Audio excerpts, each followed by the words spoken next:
अजमेर जाए आदमी, रास्ते में सारी नमाजें पढ़ता हुआ जाए, फिर वहाँ 10 दिन रहे तो कम से कम 2 खत्म कुरान अजमेर में कर ले, ताकि अजमेर में जो सुल्तान आराम कर रहे हैं उनके मिशन, उनकी तहरीक पर अमल भी हो जाए। और आला हजरत ने कहा है कि हिंदुस्तान में मकाम मुस्तजाब जहाँ दुआ कबूल होती है वो रोज़े गरीब नवाज है, वहाँ दुआ कबूल होती है। तो फिर दुआ भी कबूल होगी, फ़र्ज भी अदा होगा और बेपनाह दुनियावी उखरवी नेमतों को लेकर आप वहाँ से लौटेंगे।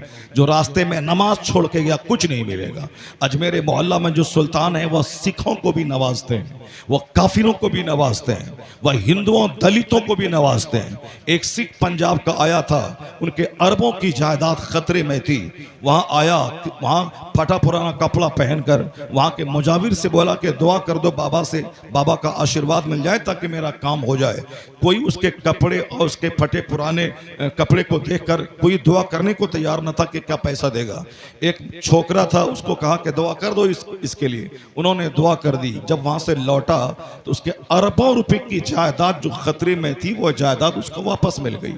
3 करोड़ रुपए सूटकेस में बंद करके वो अजमेर आया और उस दुआ करने वाले छोकरे मुजाविर को ढूंढने लगा कि कहाँ है जिसने बाबा से आशीर्वाद मुझको दिलाया था, अरबों का मेरा काम बन गया। ढूंढते ढूंढते कई दिन लग गए, मिला वो शख्स, उसको अपने होटल में लाया और 3 करोड़ रुपए का सूटकेस, जो उसमें 3 करोड़ रुपए थे, वो सूटकेस उसके हाथ में दिया।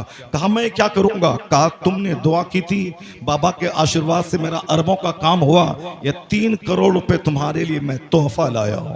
कहा मैं क्या करूंगा, पैसा मुझको फंसा देगा ये। कहा नहीं, मैं अजमेर में रहता हूं हफ्ता 10 दिन, तुम कोई प्रॉपर्टी खोजो, मकान ढूंढो, मैं मकान रजिस्ट्रेशन करवा के मैं तुमको दे दूंगा।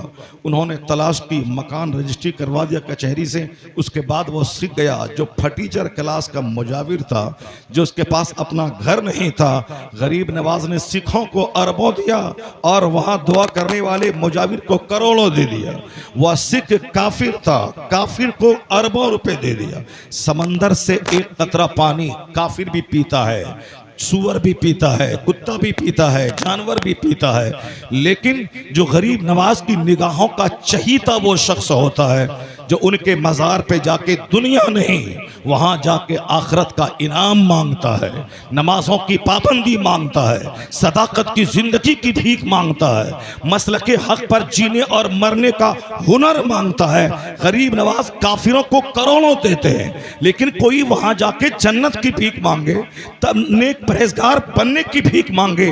गरीब नवाज मुस्कुरा कर उनका चेहरा देखते हैं कि दुनिया तो वक्ती चीज है, तुमने तो दायमी इज्जत मांगी है, जाओ, अल्लाह भी तुमसे खुश है, रसूलुल्लाह भी तुमसे खुश है और मेरी रूह भी तुम्हारी इस तमन्ना से खुश है। गरीब नवाज खुश होते हैं उससे जो नेक होने की भीख मांगता है। करोड़ों काफिर भी जाते हैं वहाँ, काफिरों को भी गरीब नवाज देते हैं। और ये लुच्चा लफंगा कलकत्ता का, यह साहब रियल एस्टेट का काम करने वाला डकैत और गोंडा, अफीम और चरस पीने वाला, ये बोलता है कि मैं गरीब नवाज का मानने वाला हूँ, हर महीने की 6 तारीख में अजमेर जाता हूँ। तुम भी उसी तरह दुनियादार कुत्ता है जिस तरह एक काफिर है। काफिर भी जाके बोलता है मैं विधान परिषद का इलेक्शन जीत जाऊं, मैं मुखिया बन जाऊं, मैं एमएलए बन जाऊं, मैं साहब वार्ड काउंसलर बन जाऊं, मैं एक मकान जमीन खरीद लूं, और तुम भी जाके यही मांगता है, तो तुम में काफिर में क्या फर्क रहा? अल्लाह के वली हिंदुस्तान में अजमेर मोहल्ला में आए थे, न जमीन खरीदी, न अपने लिए मकान बनाया, रात भर इबादत थी ताकि खुदा राजी हो जाए, और दिन भर इस्लाम की तबलीग थी ताकि काफिर कलमा पढ़ के मोमिन हो जाए। यानी 97 साल की पूरी जिंदगी बेचैनी में गुजार दी। वह चाहते तो अजमेर मोहल्ला में 100 बीघा जमीन खरीद लेते, लेकिन एक दरख्त के साए में छोटी सी झोपड़ी बना के आपने जिंदगी गुजार दी। लेकिन जाते जाते जो काम उन्होंने किया है, आज अगर हिंदुस्तान में 40 करोड़ कमोबेश मुसलमान रहते हैं, मस्जिदों की मीनारों से अजान की आवाज आ रही है, आज अगर मदरसों की दीवारें चमक रही है, सरों पे टोपियां, चेहरे पे दाढ़ियां हैं, उसमें 90% एहसान उस मुबल्लिग़ आज़म हिंदुस्तान सुल्तानुल हिंद मोइनुद्दीन अजमेरी का है कि हिंदुस्तान में आज मुसलमानों की आबरू बाकी है। आज मस्जिदें हैं, मदरसे हैं, खानकाह हैं, और इंसान से इन लुच्चों लफंगों की हजार मुखालफत के बावजूद आज मुसलमान इज्जत से जीता है। परेशान वह हो रहा है, दिमाग उसका खत्म हो रहा है, जबान उसकी गंदी हो रही है, वो अपनी सस्ती शोहरत के लिए मुसलमानों को टारगेट बना रहा है, वो हमें गाली देके वो दो चार सिक्के कमाना चाहता है। चूंकि वो अमन की बात करेगा लुच्चा, एक टाका कोई उसकी झोली में नहीं डालेगा। वो आग लगाने की बात करता है, वो अपनी कौम का हीरो बन रहा है। मुसलमानों को मारने की धमकी देता है, उसका जोकर उसे अपना हीरो बना लेता है। तो उसको कोई मतलब नहीं है मुसलमानों और मस्जिदों से, उनको मतलब है उनकी अपनी कारों से, उनको मतलब है अपने आश्रम की दीवारों से, उनको मतलब है करोड़ों की जायदाद से। वो करोड़ों की जायदाद घंटी बजाने से कोई नहीं देगा उसको। मुसलमानों को गाली बकता है, लोग 50 करोड़ की कारें उसको गिफ्ट दे देते हैं। वह मुसलमानों को काटने की बात करता है, लोग उसे 50 करोड़ का बंगला तोहफे में दे देते हैं। वो पाकिस्तान को जलाने की बात वो करता है, लोग उसे 10 लाख की कार गिफ्ट कर देते हैं। वह कार के लिए गाली देता है, वह मकान के लिए वो लाउड स्पीकर फेंकने की बात करता है। उन लुच्चों लफंगों की कोई हैसियत है क्या? ये चीख तो रहा है, 50 साल पहले भी इनका दादा चीखा था, 100 साल पहले भी इनका नाना बोला था कि आने वाले 20 साल के बाद मुसलमानों को भगा देंगे, अजान बंद कर देंगे, मदरसों को तोड़ देंगे, एक भी कोई मुसलमान नहीं बचेगा। ये हमारा धर्म स्थल हो जाएगा, ये हमारा कानून चलेगा। 100 साल पहले इनका नाना भी बोला था। इनका नाना इससे ज्यादा पढ़ा लिखा था, इनका नाना इससे ज्यादा ताकतवर था, इनका नाना ज्यादा असर रसूख वाला था। लेकिन क्या हुआ? 10 करोड़ मुसलमान था, वह चीखता रहा, उसका नाना मर के चल गया, मगर वह 10 करोड़ आज 40 करोड़ में तब्दील हो गया। वह बोलता रहा, मुस्तफा के गुलामों की तादाद में इजाफा होता रहा। इसलिए मैं तुमसे कहता हूं, इन लुच्चों से बोलने से कुछ नहीं फर्क पड़ता। या बोलता रहे, नरसिंहानंद बोले, उनका कोई स्वामी बोले, उनका कोई लफंगा बोले, उनका कोई भाजपा का नेता बोले, उनका कोई आरएसएस का कुत्ता बोले, या बोलता रहेगा। तुम सजदा मजबूत करो, मस्जिद से रिश्ता मजबूत कर, मुस्तफा की मोहब्बत को दिल में पुख्ता कर, औलिया सालिन के तरीके पे अमल कर। इन कुत्तों की भौंकने से कुछ नहीं होगा। अल्लाह ने चाहा ये 40 करोड़ 100 करोड़ में बदलेगा। फिर वह दौर आएगा कि मस्जिदों में अजान भी होगी और पार्लियामेंट में हमारी सल्तनत भी होगी। इनके भौंकने से कुछ नहीं होगा, इनके चिल्लाने से कुछ नहीं होगा, बल्कि इस्लाम उस जबरदस्त तहरीक का नाम है जो तहरीक दबने वाली नहीं किसी आंधी और किसी तूफान से। उसमें वो क्वालिटी मौजूद है कि जिस दिन अक्लमंदी से कोई इसको देख लिया, मुताला कर लिया, वो भी अंदर से इस्लाम लाने वाला बन ही जाएगा, मुस्तफ़ा का गुलाम बन जाएगा।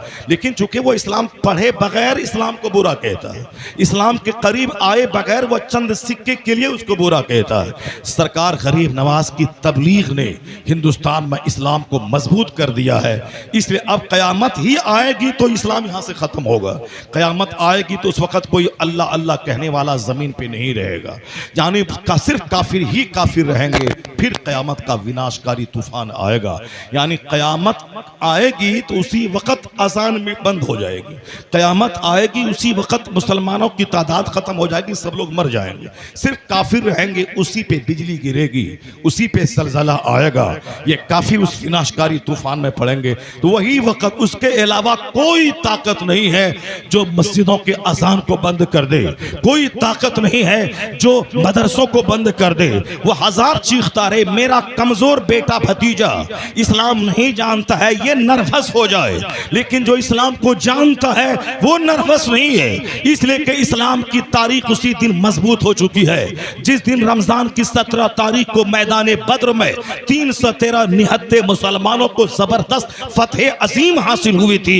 यूरोप का दानिश्वर आज लिखता है किताब में, इस्लाम को कोई उखाड़ क्या पाएगा, इसकी इमारत तो उसी दिन मजबूत हो चुकी थी जिस दिन 1200 कुफारो मुशरिकीन के सामने 313 को फतेह अजीम हासिल हुई थी। इस्लाम उसी दिन इस्तेमाल हो चुका था जिस दिन मैदान बद्र में इसको फतह हासिल हुई थी। मैदान बद्र की फतह क़यामत तक के लिए इस्लाम को इस्तेमाल कर चुकी है। इस्लाम कमज़ोर नहीं होगा, अलबत्ता गाहे बगाहे कहीं हालात ख़राब होंगे। यानी जहाँ मैं इसी तरह करूँगा, जहाँ यहाँ दीन सिखाया जा रहा है, यहाँ 99% लोगों को यहाँ रहना चाहिए, और उस मज़ार पे लड़कियों और औरतों को कभी नहीं आना चाहिए। लेकिन आलिमों की तकरीरें ताक पे रह गई, आला हजरत का फतवा किताब में रह गया, और अमल क्या हुआ, काफिरों की तरह हो गया। काफिरों का मर्द मंदिर में नहीं जाता है, और जाता भी है तो 10% जाता है, और 90% मंदिरों में औरतें रहती हैं। कभी तन्हाई में बैठ के आपने गौर भी नहीं किया इस मैटर पे, और न कभी आलिमों से पूछा कि ऐसा क्यों होता है। उनके मंदिरों में 90% औरतें रहती हैं। जहाँ पूजा अर्चना का मौसम का उनका सीजन आता है, 90% औरतें रहती हैं, और सिर्फ 10% मर्द रहता है। मर्द अपने कारोबार में लगे हो गए, औरतें मंदिर में। चूंकि औरतों को शौहर की दीर्घायु लंबी उम्र चाहिए, औरतों को जेवरात चाहिए, औरतों को अच्छा कपड़ा चाहिए, औरतों को अच्छा दामाद चाहिए, औरतों को खूबसूरत बेटी चाहिए, औरतों को सोना चांदी चाहिए, औरतों को मेहंदी का रंग चाहिए। यानी औरतें तबाह हो गई। उस ज़ाफ़रान ने इसे तबाह किया, मेहंदी ने इसको तबाह किया, जेवरात ने इसको तबाह किया, सोने चांदी ने इसको तबाह किया। सोने की मोहब्बत, चांदी की मोहब्बत, जेवरात की मोहब्बत। तो अब वो मंदिर क्यों जाती है? स्वर्ग जाने के लिए नहीं कि मैं यहाँ जाऊँगी पूजा करूँगी मैं जन्नत चली जाऊँगी। नहीं नहीं, वहाँ जाती सिर्फ इसीलिए है, उनका पूजा भी वही होता है, शौहर की लंबी उम्र का पूजा, बेटी की शादी की पूजा। यानी हर पूजा अलग अलग पूजा है। लंबी उम्र चाहे तो ये पूजा, धन दौलत चाहे तो ये पूजा। अपने हिसाब से जो शैतान सिखाता रहा, नफ्स की तरफ से गढ़ करके वो पूजा बना लिया। लंबी उम्र की पूजा, मोहब्बत की पूजा, शौहर की नजर की पूजा, अब खुशहाली की पूजा, दौलत की पूजा, लक्ष्मी की पूजा, वो सब बना लिया। चूंकि औरतों को ज्यादा ख्वाहिशात होती। मस्जिदों में औरतों का जाना ममनू है। नमाज औरत नहीं पढ़ती है, मुसलमानों की औरतें, लेकिन मज़ार पे कसरत से औरतों की भीड़ रहती है। आमिल, मुझ जैसा मौलवी जो मदरसे में बच्चों को पढ़ाए, मुझ जैसा मौलवी, मुझसे अच्छा मौलवी जो किताबें लिखे, जो 24 घंटे में 15 घंटे स्टडी करे, जो उलझे हुए मसाइल का जवाब दे, उसकी तनख्वाह है 10,000 रुपये महीना। उसको कोई पूछने तक नहीं आता कि आज दावत है मेरे घर में चलिए। लेकिन मेरे जैसा कोई कम पढ़ा लिखा आदमी वो तावीज़ करने लगे, वो आमिल बन जाए, तो देख लीजिए मेरे पास 1% मर्द आता है, 99% औरतों का मेला लगा रहता है। चूंकि औरतों को शौहर की लंबी उम्र चाहिए, चूंकि औरतों को दामाद की सेहत चाहिए, औरतों को बेटी की जल्द शादी चाहिए, औरतों को खूबसूरत दामाद चाहिए, सारी दुनिया उसको चाहिए। इसी दुनिया ने आमिलों के पास औरतों की भीड़ लगा दी। और मज़ार पे क्या चाहिए? शौहर की लंबी उम्र चाहिए, कारोबार की तरक्की चाहिए। इनका शौहर जो सऊदी अरब में 1 लाख महीना कमाता है, उनको 2 लाख की तनख्वाह चाहिए, और जल्दी से शादी में खर्च करने के लिए 50 लाख का इंतजाम चाहिए। इसीलिए औरतें दरगाहों का रुख करती है, झूठे आमिलों का रुख करती है। तो अपनी औरतों को बता दे कि तेरे जीने का अंदाज और काफिरों की औरतों के जीने का अंदाज दोनों अलग है। काफिरों को दुनिया चाहिए, तुझे आखिरत चाहिए। तुम्हारे लिए मॉडल न कोई करीना कैटरीना है, तुम्हारे लिए मॉडल न किसी हिंदुओं की बेटी है, तुम्हारे लिए मॉडल न कोई इंदिरा गांधी है, तेरे लिए मॉडल न कोई सरस्वती है, तेरे लिए मॉडल मुस्तफा की बेटी फातिमा ज़हरा है, जिसके घर में हुसैन बीमार है, लेकिन उन्होंने कभी कोई दूसरी मिन्नत नहीं मांगी। मिन्नत यही मांगी, इलाही मेरा बेटा हुसैन अच्छा हो गया, मैं 3 रोजे रखूंगी, 3 रोजे रखूंगी। मेरा बेटा अच्छा हो गया, मैं 100 रकात नमाज से नफल अदा करूंगी। मेरा बेटा अच्छा हो गया, मैं कुरान पाक की तिलावत करूंगी। मिन्नतें ये मांगनी है। मेरा शौहर सही सलामत वापस आ गया, मैं 10 रोजे रखूंगी। मेरा शौहर अच्छी कमाई करने लगा, मैं 11,000 रुपये गरीबों में खैरात करूंगी। मेरा शौहर अच्छा हो गया, मैं 3 दिन का एतकाफ अपने घर में करूंगी। मिन्नत ये मांगनी चाहिए। यहाँ दरगाहों पे हिंदू औरतों से सीख सीख करके, अब यह मंदिर तो जा नहीं सकती है, लेकिन इसको चाहिए कोई स्थल चाहिए। अब उसी स्थल के रूप में उनको यह मज़ार मिल गया है। अब इस स्थल पे आके धागा बांधकर हमारे शौहर वापस आ जाए, मुझको अच्छा दामाद मिल जाए, मेरी बेटी तंदुरुस्त हो जाए, मेरा कारोबार अच्छा चलने लगे, मैं थोड़ा गाड़ी खरीदना चाहती हूँ, मेरे शौहर को इतना पैसा दे दे वो गाड़ी खरीद लूँ। दुनिया ने खींच के यहाँ लाया है और इस दरगाह को की इज्जत को पामाल किया है। चूंकि हमारे घर में दुनिया का ही चर्चा है। अगर मैं हुजूर की वह हदीस सुना दूं कि दुनिया मुर्दार है, उसका चाहने वाला कुत्ता है। हुजूर कहते हैं अद दुनिया दुनिया जीफतुन व तालिबुहा किलाब, यह दुनिया मुर्दार है, इस दुनिया का तलबकार कुत्ते के मानिंद है। यानी जो नमाजें छोड़ के दुनिया मांगे उसकी मिसाल मुर्दार पे रीझने वाला कुत्ता, जो हज व ज़कात छोड़ के पैसा कमाए उसकी मिसाल उस मरे हुए बैल को खाने वाले गोश्त की तरह, वह मुर्दार दुनिया और रीझने वाला उस पर कुत्ता। हुजूर ने अपने गुलामों से कहा है यह दुनिया आरजी है, यह दुनिया वक्ती है, क्यों इस पे रीझता है? नमाज मस्जिदें उजड़ी हुई है, दरगाह आबाद है, बंद कर दो उस उर्स को। मैंने सरकार ताजुल शरिया से अल्लाह की कसम खा के कहता हूं, मैंने बरेली में सुना है ताजुल शरिया के घर में जब लोगों ने खिड़की पकड़ के लटकना शुरू किया, जब उनके कपड़े के दामन को खींचना शुरू किया, सरकार ताजुल शरिया ने कहा अल्लाह करे कि अजमेर का उर्स बंद हो जाए, अल्लाह करे कि बरेली का उर्स बंद हो जाए। मैंने अपने कान से सुना है, मैंने अपने कान से सुना है। आज हमारे उलमा चीख रहे हैं, चिल्ला रहे हैं, क्या हो गया? मस्जिदें वीरान हैं, दरगाहों पे भीड़ लगी है, क्योंकि उस उर्स से क्या फायदा है, उस मज़ार पाक की हाज़िरी से क्या फायदा है? बेशुमार वलियों ने वसीयत की थी कि मेरी कब्र को आम कब्रिस्तान में डालना और कहीं अलग से नहीं बनाना, वरना लोग मेला लगा देंगे, फिर वहां दुनिया की भीख मांगने लगेंगे। हुजूर मलिकुल उलमा सरकार आला हजरत का जबरदस्त खलीफा, रूहानी बेटा, उनके उलूम फन का सच्चा वारिस, उनकी कब्र है सुल्तानगंज पटना के कब्रिस्तान में, जहां कोई मेला ठेला नहीं लगता है, आम कब्रिस्तान में उनकी कब्र है। बेशुमार वाली है, इसी धमाल की वजह से उन लोगों ने आम कब्रिस्तान के बीच में अपनी कब्र डालने की वसीयत कर दी ताकि वहां कोई धमाल ना बचे। या लोगों ने आज कव्वाली का धमाल, औरतों का धमाल, साहब डीजे का धमाल, वह संदल चादर गागर, और हमारे चंद मौलवी उसकी वकालत करने लगे। औरतों का औरतें आ रही हैं तो क्या हुआ, कम से कम यहाँ आने के बहाने फातिहा तो पढ़ रही है। उस वक्त 1 करोड़ फातिहा पढ़े क्या मिलेगा? नमाज छोड़ के फातिहा से फायदा ना होगा, नमाज छोड़ के चादर से फायदा ना होगा, नमाज छोड़ के वो अजमेर में जाके मर जाए कुछ नहीं मिलेगा। फर्ज को फर्ज के खाने में रखना होगा, वाजिब को वाजिब के खाने में रखना होगा, मुस्तहब और मुस्तहब को मुस्तहब समझना पड़ेगा। ऐसा नहीं कि नबाद चीज को मैंने फर्ज समझ लिया और फर्ज को ताक पे रख दिया। आज सरकार आला हजरत का नाम अमेरिका में, यूरोप में, हालैंड में, हिंदुस्तान के अक्सर मस्जिदों में उनका सलाम, इसीलिए कि आला हजरत ने चादर की वकालत कम की है, कागर की वकालत कम की है, उन्होंने औरतों की हाजिरी की वकालत नहीं की है, मुस्तफा की शरीयत की वकालत की है, नमाज फर्ज आजम की अहमियत को दिलाया है, उन्होंने बिदअत का की जड़ें उखाड़ दी है, शरीयत का काम उसने किया है। फिर अल्लाह ने वो इनाम दिया कि दूसरे सारे पीर जो सिर्फ चादर गागर में मस्त रहे, उनका नामो निशान उनकी खानका तक महदूद हो गया और रजा बरेली से उठा, शोहरत के आसमान पे पहुंचा कि वादी रजा की कोहे हिमालय रजा का है, जिस समत देखिए वो इलाका रजा का है। नारे तकबीर, नारे रिसालत, मसलके आला हजरत, इश्क मोहब्बत, इश्क मोहब्बत। अल्लामा मुफ्ती शहरयार रजा साहब किबला, खलीफे हुजूर ताजुल शरीया। आला हजरत 1000 रकात नमाज़ नफल पढ़ने वाले वली का नाम नहीं, आला हजरत रोज़ाना 1 ख़त्म कुरान करने वाले वली का नाम नहीं। 1 ख़त्म कुरान डेली नहीं करते थे, वो 1000 रकात नमाज नफल नहीं पढ़ते थे डेली, वो 5 वक़्त की नमाज पाबंदी से पढ़ते थे। हालत बीमारी में भी लाठी के सहारे से खड़े होकर पढ़ते थे। वो हमारे नमाजियों की तरह कि चल के आ रहे हैं, स्टेशन पे खड़े हैं और मस्जिद घुसे तो कुर्सी पर बैठ गए और कुर्सी पर बैठ के नमाज पढ़ रहे हैं। कुर्सी पर बैठने वाले नमाजियों की तादाद आजकल बढ़ गई है।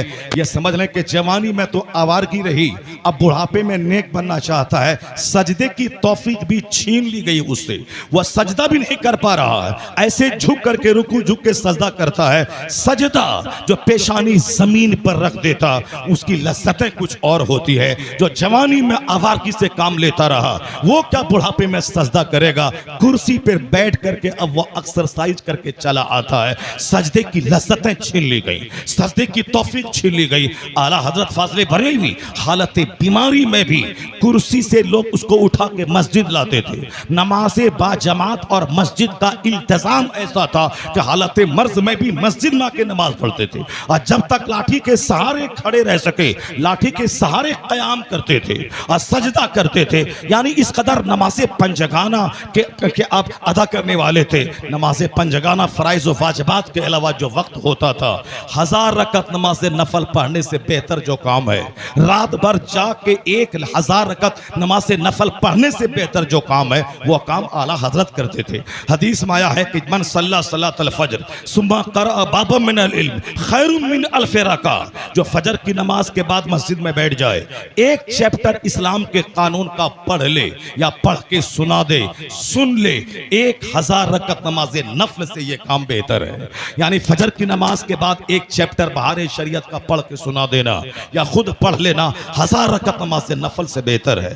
चूंकि असल में इल्म दीन ही से आदमी के दिल में अल्लाह का डर पैदा होता है। इल्म दीन से ही आदमी फ़राइज़ व वाजिबात को कायदे से अदा करता है। वरना 80 साल का बूढ़ा जिससे हाथ सजदा में उंगली रखना नहीं आया, वो 80 साल से नमाज पढ़ रहा है, उसकी नमाजें कैसे कबूल होंगी? जबकि एक उंगली का पेट जमीन से हालत सजदा में लगना फर्ज है, 3 उंगली का पेट हालत सजदा में जमीन से लगना वाजिब है, अब 5 उंगली 10 उंगलियों का पेट यानी ये हिस्सा जमीन से लगना ये सुन्नत है।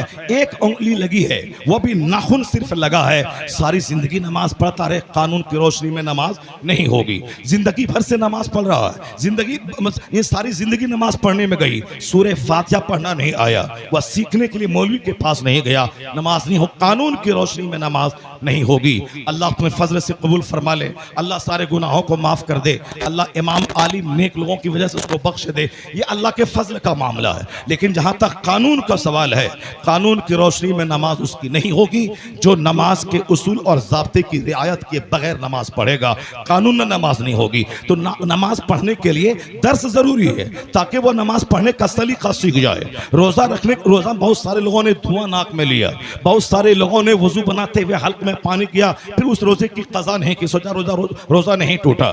यानी रोजे में वो झूठ बोलता रहा, ग़ीबत करता रहा।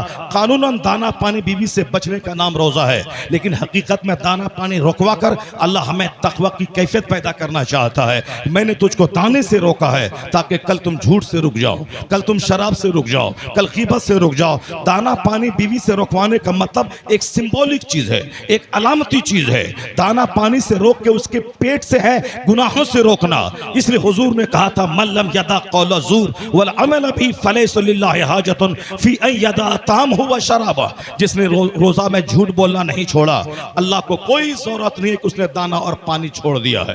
क्योंकि दाना पानी छोड़वाने का मतलब ही था उसे नेक बनाना, और दाना पानी छोड़ के नेक नहीं बना तो अल्लाह को उसकी भूख उसकी प्यास से कोई मतलब नहीं है। मतलब यह निकला कि जो कानून सीखे बगैर रोजा रखता हो वो अपने हिसाब से तो हम जिंदगी भर रोजा रख लिए, कानून की कसौटी पे उसका रोजा खरा नहीं उतरेगा। इसलिए कहा गया 1000 रकत नमाज नफल पढ़ने से बेहतर दीन के कानून का एक चैप्टर पढ़ लेना हुआ। और एक हदीस में है कि रात में थोड़ी देर दीन सीख लेना, सिखा देना, यह रात भर की नफल इबादत से बेहतर है। यानी एक आलिम रब्बानी ईशा की नमाज के बाद 10 मिनट का दर्स देते नमाजियों को, वो सिखा दे, उसके बाद सो जाए। नहीं पढ़े तहज्जुद की नमाज, तहज्जुद की नमाज अगरचे नमाज पंजगाना के बाद सबसे कीमती नमाज है, कब्र की अंधेरी को दूर करने वाली नमाज है, दुनिया में चेहरे को खूबसूरत बनाने वाली नमाज है, वह सालिहीन का शार है वो। लेकिन अगर कोई नहीं पढ़े आदतन भी कोई गुनाह नहीं है, और फिर तहज्जुद का अज्र उसको मिलेगा, उससे बड़ा अज्र मिलेगा। तहज्जुद की नमाज है कि रात में ईशा पढ़ने के बाद सो जाए, जागने के बाद 2 रकत कम से कम पढ़ ले, तहज्जुद का सवाब उसको मिलेगा। तहज्जुद की नमाज वही हो गई। लेकिन हुजूर के मगर हदीस में क्या आया है, तदारुसुल इल्म सआतम मिनल लैल खैरुम मिन इहयाइहा। कोई 2 रकत पढ़ा और कोई पूरी रात जाकर नफल पढ़ता रहा।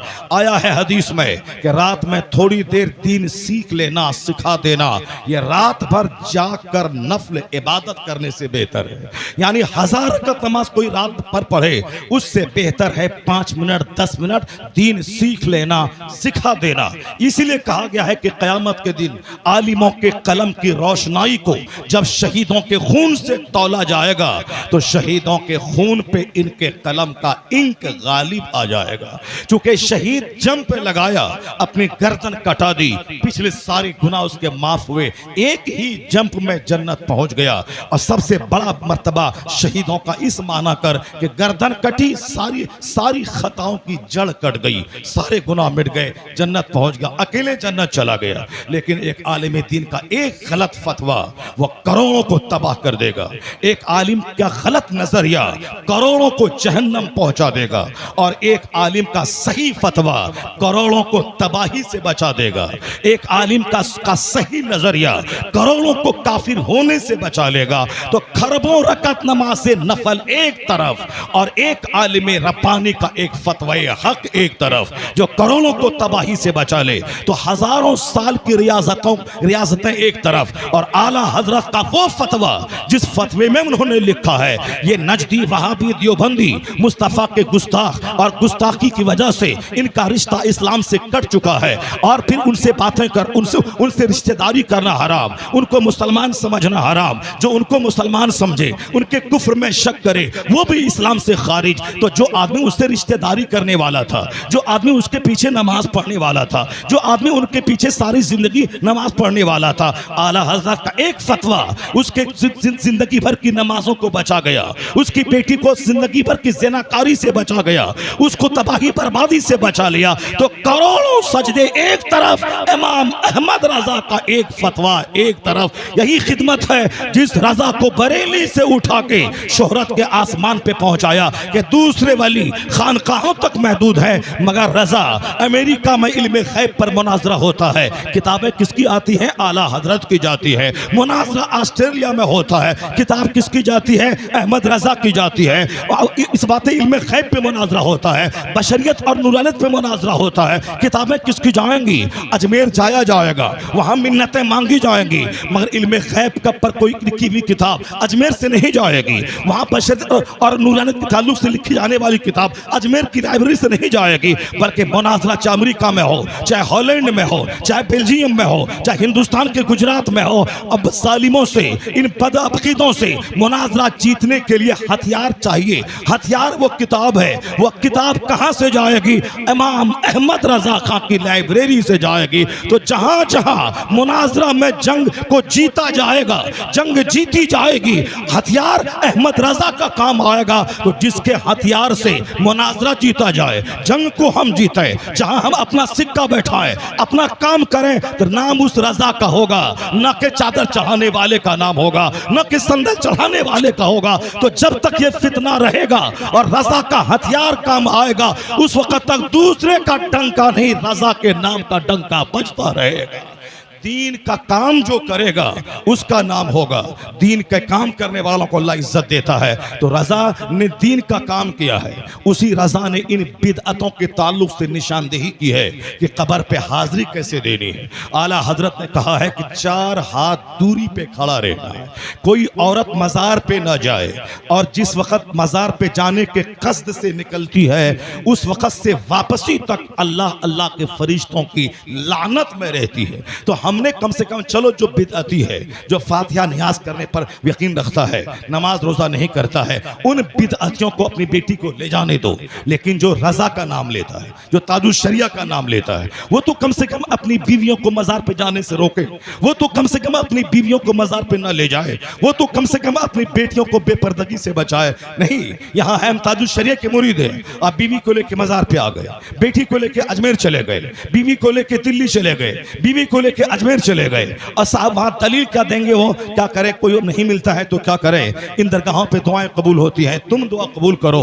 आज करोड़ों मुसलमान खाने काबा पहुंच के दुआ करता है, इलाही कश्मीर के मसले को हल फरमा दे, फिलिस्तीन के मसले को हल फरमा दे, इलाही हमारी मुश्किलात में कमी कर दे, मुश्किलात को हल फरमा दे। लेकिन मुश्किलात आए दिन बढ़ती चली जा रही हैं। कश्मीर का मसला 70-75 साल से अटका हुआ है, 75 साल से खाने काबा में उसके लिए दुआएं हो रही हैं, मगर दुआ कबूल नहीं हो रही। हमने कभी इस पॉइंट पे गौर नहीं किया कि दुआ कबूल न होने की वजह क्या है।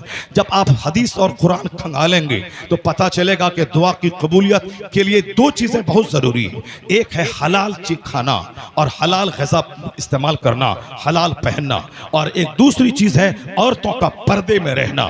यह दोनों चीज़ें ज़रूरी हैं। सरकार दो जहां ने फरमाया था, क्या फरमाया था कि जिस कौम की औरतों के पायल की आवाज़ अजनबी मर्दों के कान में जाए उस कौम के मर्दों की दुआ को अल्लाह रद्द फरमा देता है। यानी जिनकी औरतें बेपर्दा घूमें, जिनकी औरतें पायल पहन कर झंझनाहट की आवाज अजनबी मर्दों के कान में जाए, उन कौम के मर्दों की दुआओं को अल्लाह रद्द कर देता है। और जो हराम खाने का आदी हो जाए अल्लाह उसकी दुआ को रद्द कर देता है। मुस्लिम शरीफ की हदीस में आया कि एक शख्स दूर दराज से चल के आता है और बिल्कुल नहीं फ्लाकर दुबला पतला भूख से हो चुका है, सर पे गर्दो गुबार है, हाथ उठा के दुआ करता है, या रब या रब। देखने वाला कहेगा कि इसकी सब दुआ कबूल हो जाएगी। यानी दुआ हालत मिस्कीनियत में कबूल होती है और ये हालत बेचारगी में है, इसकी दुआ कबूल हो ही जाएगी। दुआ की कबूलियत हालत रोजा में होती है, क्योंकि जब आदमी भूखा प्यासा रहता है तो दिल माइल रहता है, आंखों में आंसू के कतरे आते हैं तो दुआ कबूल होती है। मुसाफिर की दुआ कबूल होती है, क्योंकि हालत सफर में दिक्कतें होती हैं, मुश्किलें होती है, मुसाफिर भूखा प्यासा रहता है, उस तकलीफ की वजह से जो दुआ करे अल्लाह कबूल फरमाता है। लेकिन हुजूर क्या कहते हैं, दूर दराज से चल के आने वाला मुसाफिर जो बिल्कुल भूखा है, नहीं फ्लागर दुबला पत्ता है, सर के बाल गर्दो गुबार में पिटे हुए हैं, वो हाथ उठा के दुआ करता है, या रब कहता है। हुजूर कहते हैं अन्ना युस्तजाब, कैसे उसकी दुआ कबूल होगी। मत अमहु हराम, मलबसहु हराम, मशरबहु हराम, उसका कपड़ा हराम का, उसके पेट की ग़िज़ा हराम की, उसका मशरूब हराम का, कैसे दुआ कबूल होगी। यानी वह खून रोते रोते मर जाए, दुआ कबूल होगी उस वक्त जबकि पेट में दाना हलाल का हो, जबकि हलाल का कपड़ा हो, जबकि हलाल का मशरूब हो। यानी सरकार की बातें ताक पे रह गई, वहां नफ्स को घुसेड़ दिया, मनमानी शुरू कर दी, काफिर ने नफ्स को खुदा बना लिया। इत्तखज़ा इलाहहु हवा, कुरान क्या कहता है, इन काफिरों ने अपनी ख्वाहिशात को खुदा बना लिया, जो उसकी जो ख्वाहिश उसकी है उसी को खुदा बना लिया। इत्तखज़ा इलाहहु हवा, नफसानी ख्वाहिश को इन काफिरों ने खुदा बना लिया। तो मुसलमानों में जोहला तबका, उन्होंने भी नफसानी ख्वाहिशात के पीछे पागल होकर कुरान हदीस के फरमान को ताक पे रख दिया। यानी नमाज नहीं पढ़ता है फिर भी चिकनी चपड़ी बातें कर रहा है, नमाज छोड़ता है फिर भी वह लंबी चौड़ी बातें कर रहा है। उस आदमी को गूंगा रहना चाहिए। जो इस्लाम का सबसे बड़ा फर्ज ना अदा करता हो उसे इस्लाम के ताल्लुक से तबसरा करने का कोई हक हासिल नहीं है। जो रोजाना 5 वक्त की नमाजें कज़ा करता हो, जो गुनाह अजीम है, 1 वक्त की नमाज कज़ा करने के बदले में 80 बरस तक जहन्नम की आग में जलना पड़ेगा। जो रोजाना 5 वक्त की नमाज ढठाई से छोड़ता हो उसे इस्लाम मुसलमानों के अहवाल पे तबसरा करने का कोई राइट हासिल नहीं है। सर से लेके पांव तक गुनाहों की कीचड़ में फंसा हुआ। और आज ऐसे ही लोग बकवास कर रहे हैं, चाय की चुस्की लेके इस्लाम और उलमा पे तबसरा, और साहब होटल में उलमा पे तबसरा। बेनमाजी नंबर 1, 80 साल का बुढ़ा है, चेहरे पे दाढ़ी तक नहीं है, और वो इनकलाब और कौमी तंजीम पढ़ के इस्लाम और मुसलमानों के अहवाल पे तबसरा कर रहा है। उस बदतमीज को पहले अपनी हालत पे तबसरा करना चाहिए। उसका 80 साल की उम्र हो गई, अब तक चेहरे पे दाढ़ी नहीं आई, नमाजों की पाबंदी नहीं आई, झूठ नहीं छोड़ा, अल्लाह का डर नहीं पैदा हुआ, आंख में आंसू के कतरे नहीं आए, जन्नत का शौक नहीं पैदा हुआ, जिहाद में शहादत की मौत की तमन्ना कभी पैदा नहीं हुई, वो हुजूर को क्या मुंह दिखलाएगा। वो सियासी तबसरा कर रहा है। तुम जैसे हजारों लाखों लोग मर गए, दुनिया से चले गए, जिन्होंने तबसरा किया था उत्तर प्रदेश के इलेक्शन से पहले कि यहाँ मायावती आएगी तो क्या होगा, अखिलेश आएगा तो क्या होगा। वो तो इलेक्शन से पहले ही मर गया, मर गया, वो अपने अंजाम को पहुंच गया। उत्तर प्रदेश का मुसलमान तो अपनी जगह पे रह गया, अखिलेश अपनी जगह रह गया, मायावती अपनी जगह रह गई। ये सियासी तबसरा करना, ये उसको हक हासिल होता है जो फराइज़ व वाजिबात की पाबंदी करे, जो अपनी आखिरत की तैयारी करे, जो अल्लाह से डरे, फिर थोड़ा सा टाइम निकाल के अहवाले मुस्लिमीन पे वह तबसरा करे। सर से लेके पांव तक गुनाह कबीरा की कीचड़ में धंसा हुआ, और ये बड़ी बड़ी बातें बोल रहा है, चिकनी चपड़ी बातें कर रहा है। उनको खबर नहीं कि इनके गुनाहों की वजह से इनके भाई का घर जल रहा है, इनके नमाज छोड़ने की वजह से इनके भाई पे इनकी बिल्डिंग पे बुलडोजर चल रहा है, इनके झूठ इनकी खबासत की वजह से मस्जिदों में बुलडोजर चल रहे हैं। बुजुर्गों ने कहा है कि दुनिया का सारा मुसलमान एक मकान में लगी हुई ईंट के समान है, और हदीस में भी आया है कि मोमिन एक जिस्म की तरह है, उसके जिस्म के किसी भी पार्ट में कहीं भी तकलीफ हो, दर्द सारे जिस्म को होता है। बर्मा में आग लगे, अफगानिस्तान में आग लगे, हर मुसलमान अपने सीने में उसकी टीस को महसूस करे, तब वह मुसलमान है। और फिर उसके बाद यही ये ना बोले कि वहां ऐसा हो गया होता तो ऐसा हो जाता, वहां तालिबान वाला ऐसा करता तो ऐसा हो जाता, बर्मा में मुसलमान ऐसा करता तो ऐसा हो जाता। ये बकवास न करे, बल्कि वह अपने करीबान में झांक के ये बोले, इलाही मैं बेनमाजी हूं, मेरी वजह से मेरे भाई का घर जल रहा है, मैं जिना करता हूं, मेरी वजह से मेरे भाई की बिल्डिंग पे बुलडोजर चल रहा है, मैं शराब पीता हूं, दिन भर ताश खेलता हूं, मेरी वजह से मेरी मस्जिदें खतरे में पड़ी हुई है। इलाही अब मैं विड्रॉल करता हूं, अब मैं यू टर्न लेता हूं, अब मैं तौबा करता हूं, अब मैं दाढ़ी नहीं मुंडाऊंगा, अब मैं नमाज नहीं छोड़ूंगा, अब मैं झूठ नहीं बोलूंगा। बुजुर्गों ने कहा है सच्ची तौबा वह हिंदुस्तान में करे, और इस तौबा का पॉजिटिव असर बर्मा में महसूस किया जाएगा, अफगानिस्तान में महसूस किया जाएगा। यह सच्ची तौबा बिहार में करे, इस तौबा का पॉजिटिव असर दिल्ली में महसूस किया जाएगा। पूरी दुनिया का मुसलमान एक जिस्म की तरह है, यानी अहवाल बदलना नहीं है, कैरेक्टर बदलना नहीं है, सिर्फ बकवास करना है, सिर्फ अखबार पढ़ना है, सिर्फ टेलीविजन देख देख कर और चौराहे पे चाय की चुस्की लगा के तबसरा करना है। हालतों के बिगाड़ने में मेरी बदअमली का दखल है, हालतों के बिगाड़ने में मेरी झूठ का दखल है, हालतों के बिगाड़ने में मेरी बदअमली का दखल है। अल्लाह ताला की क्या बात करता है, और यही बेनमाजी और यही बदअमल बोलता है गौसे आजम कहाँ है, गौसे आजम की करामत कहाँ है। सारा कादरी मिट जाएगा तब गौस की करामत जाहिर होगी। गरीब नवाज कहाँ है, वो सुल्तानुल हिंद कहाँ है, सारा हिंदुस्तान मिट जाएगा तब गरीब नवाज करामत दिखलाएंगे। बेनमाजी सर से लेके पांव तक गुनाह कबीरा की कीचड़ में धंसा हुआ, ये बोलता है गरीब नवाज कहाँ है, ये बोलता है गौसे आजम की करामत कहाँ है। एक मौलवी जो मेरे साथ फारिग हुआ था सद्दाम हुसैन के जमाने में, जब अमेरिका का बम गिरने लगा, वो मौलवी भाई मेरा अपना क्लास फ्रेंड, वो मुझसे कहने लगा, शहरियार ये बताओ गौस पाक की करामत कहाँ है। बगदाद में बम गिर रहा है, वहां तो दीवार टूट रहे हैं, वहां के लोग परेशान है, गौसे आजम किस दिन के लिए करामत अपनी रखे हुए हैं, किस दिन के करामत दिखलाएंगे। क्या मतलब, हम यहाँ बोलते हैं गौस अल मदद, तो गौसे पाक की मदद पहुंचती है, वहां उनके शहर में बम गिर रहा, वहां उनके लोग मर रहे हैं और वहां उनकी मदद नहीं कर रहे हैं। इस तरह का कंफ्यूजन दिमाग में पैदा होता है। यह नेगेटिव पहलू है। पॉजिटिव पहलू क्या है, जिन लोगों ने गौसे पाक के शहर को तर्के नमाज से भर दिया, जिन लोगों ने गौसे पाक के शहर में रहकर अंग्रेजों की पैरवी की, जिन लोगों ने गौसे पाक की गली में रहकर यहूद और नसारा के कल्चर की पैरवी की, जिनकी बहू बेटी गौसे पाक के शहर में रहकर यहूद और नसारा का लिबास अपने घर के बेटियों को पहनाया।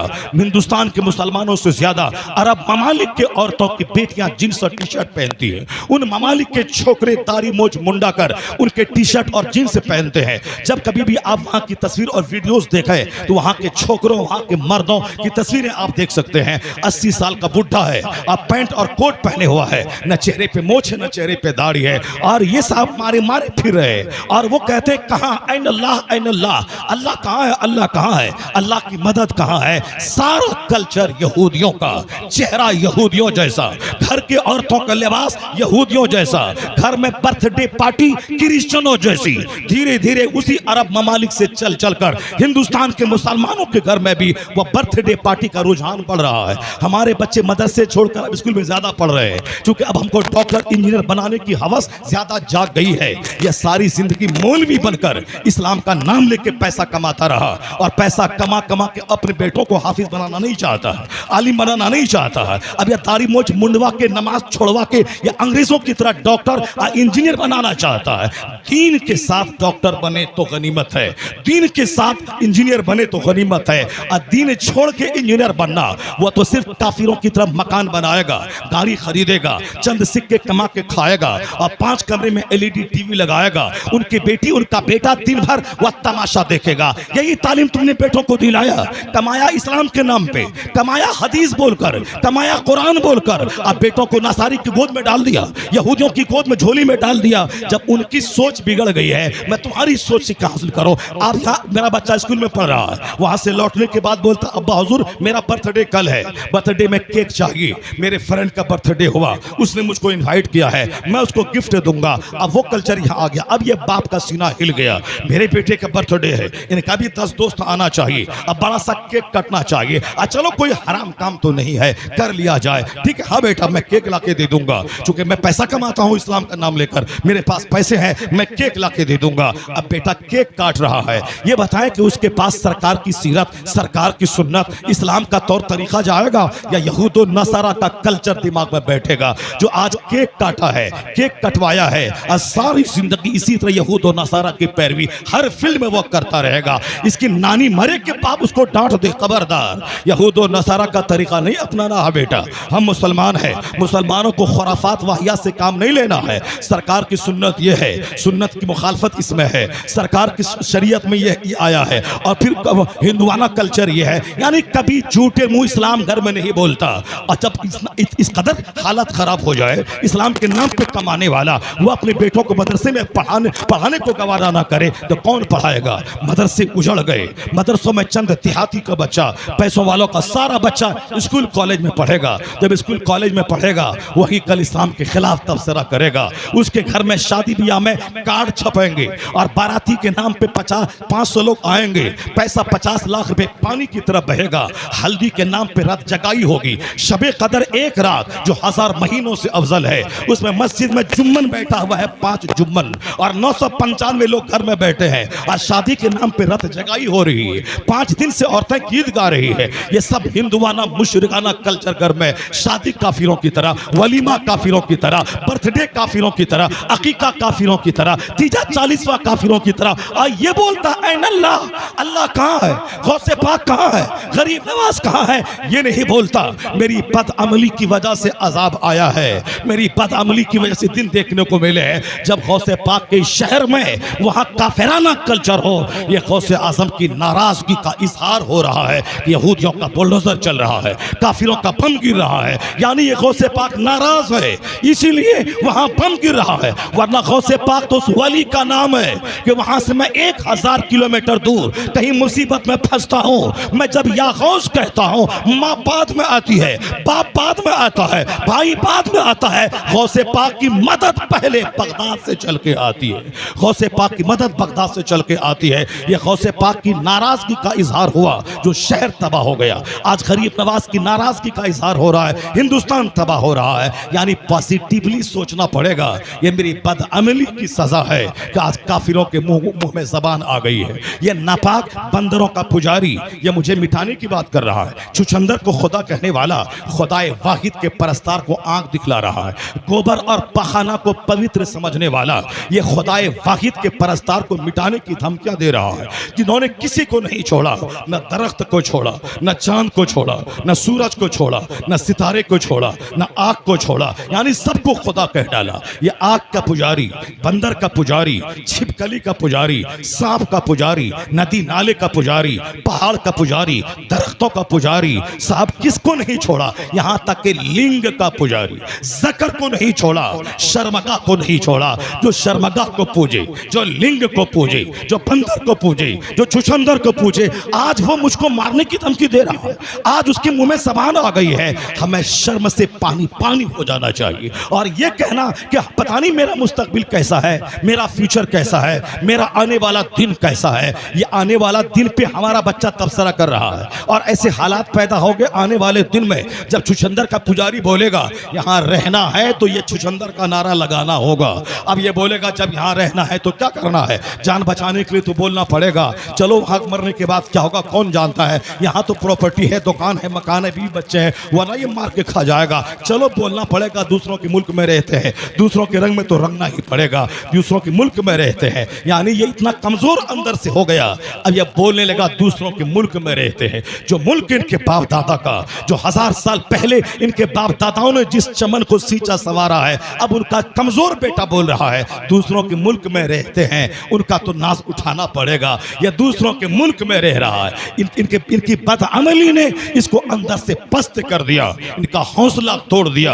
अब इनकी जबान से निकल रहा है दूसरों के मुल्क में रहते हैं और यह नर्वस है कि पता नहीं मेरा फ्यूचर कैसा है। यह जान ले, यकीन कर ले कि कुरान ने कहा है वला तहनु वला तहज़नु व अंतुमुल आलौन इन कुंतुम मुमिनीन। गम मत खाओ, सुस्ती मत करो, कामयाब तो तुझे ही होना है, सक्सेसफुल तुझे ही होना है। शर्त है कि मोमिने कामिल बन जाओ। जिस दिन मोमिने कामिल बने हुकूमत तेरी होगी, सल्तनत तेरी होगी, फकार तेरे पास होगा, इज्जत तेरे पास रहेगी। अल्लाह का वादा है कि हम तुम्हें जमीन का खलीफा बनाएंगे, जमीन का बादशाह बना देंगे। लयस्तखलिफन्नहुम फिल अर्द, हम जमीन का वारिस बना देंगे, हम जमीन का बादशाह बना देंगे। बादशाह तो तुमको बनना है, खलीफा तुमको बनना है, ताज तेरे सर पे रखा जाएगा। कंडीशन है कि कंप्लीट मोमिन बन जाना, कंप्लीट मोमिन बन जाओ। ये छुछंदर का पुजारी और अल्लाह का पुजारी जब दोनों में मुकाबला होगा तो छुछंदर उसको बचाएगा, बंदर उसको बचाएगा, लिंग उसको बचाएगा, जकर उसको बचाएगा, शर्मगा उसको बचाएगी, नदी नाला बचाएगा। नहीं, यकीन कर ले मैं खुदाए वाहिद का परस्तार हूं। मैं बदअमली की वजह से मैं वक्ती तौर पर शिकस्त खा तो सकता हूं, लेकिन हकीकी कामयाबी मुझे मिलेगी जो खुदाए वाहिद का परस्तार है। बंदर का पुजारी मुंह के बल गिरेगा, खुदा का पुजारी यहां हुकूमत करेगा मरने के बाद जन्नत और मुस्तफा की शफाअत का। या तन्हाई में बैठकर कभी आप गौर करें, मेरी बदअमली की सजा है ना कि सीधे ईमान कमजोर कर लेना है कि ऐन अल्लाह, अल्लाह कहाँ है, रसूलुल्लाह कहाँ है, मुस्तफ़ा कहाँ है। ऐन अल्लाह तो वो बोला था हज़रत उमर फारूक आज़म रज़ी अल्लाह ताला अन्हु का बेटा अब्दुल्ला इब्न उमर रज़ी अल्लाह ताला अन्हु है। वो रास्ते जंगल से गुजर रहे हैं, देखा बकरियों का एक झुंड है, एक चरवाहा उसको चरा रहा है। आप उनके पास गए, कहा कि एक बकरी मुझे दे दो और मुझे भूख लगी है, मेरे हाथ फरोख्त कर दो, मैं उसका गोश्त खा के अपनी भूख मिटाऊंगा। उस चरवाहे ने क्या कहा?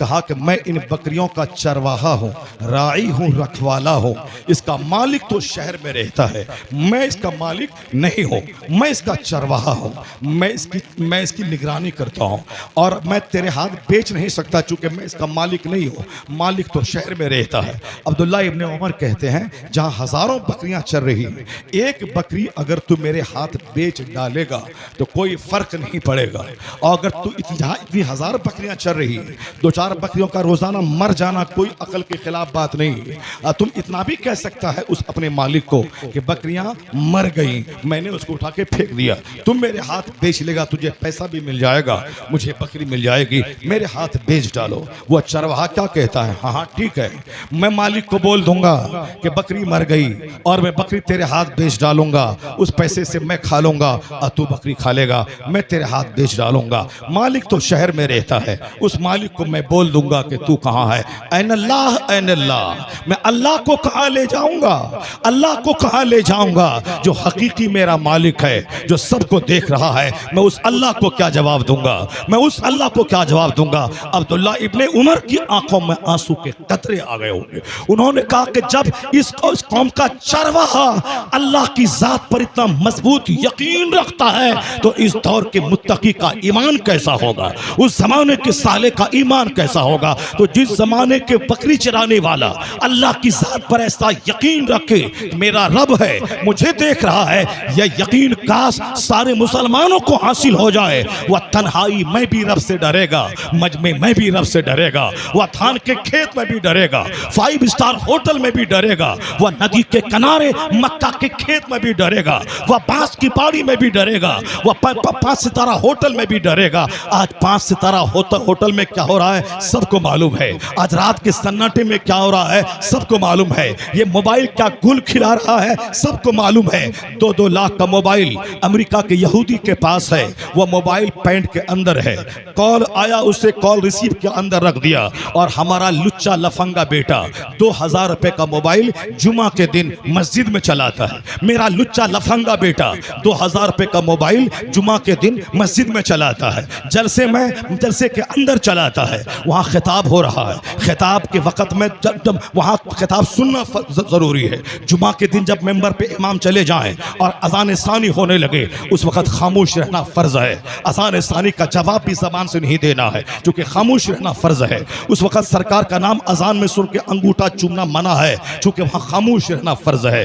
कोई चिल्लाए उसको भी ये कहना कि चुप रहो, ये कहना भी हराम है क्योंकि खामोश रहना फ़र्ज़ है। वह खुतबे जुमा का एहतराम है। अब इमाम खिताब करने वाला है, अल्लाह से डरने की बात कहने वाला है, या अय्युहन्नासु तक़ू कहने वाला है, इअमलू अमाला सालिहा कहने वाला है, इन्नल्लाह यामुरु बिल अदल वल एहसान कहने वाला है, उज़्कुरुल्लाह इंद कुल्लि शजरिन व हजर कहने वाला है, वत्तकुल्लाह वअलमू अन्नल्लाह खबीरुम बिमा तालमून कहने वाला है। यानी अब वह खिताब होने वाला है, खामोश रहना फ़र्ज़ है। अज़ान सानी का जवाब भी ज़बान से नहीं देना है। और मेरा ये लुच्चा लफंगा आवारा बेटा मस्जिद में मोबाइल चलाता है, जलसे में मोबाइल चलाता है, स्टेज पर बैठ के मोबाइल चलाता है, वहाँ 2 लाख का मोबाइल वहाँ पॉकेट में है, फोन आया तो रिसीव किया, आया 2000 रुपए का मोबाइल स्टेज पे चलाता है, मस्जिद में चलाता है, जलसे में चलाता है। जब खोपड़ी ही उजड़ जाए, जब सोच ही उजड़ जाए, उसे क्या है वह तबसरा इस्लाम पे करेगा।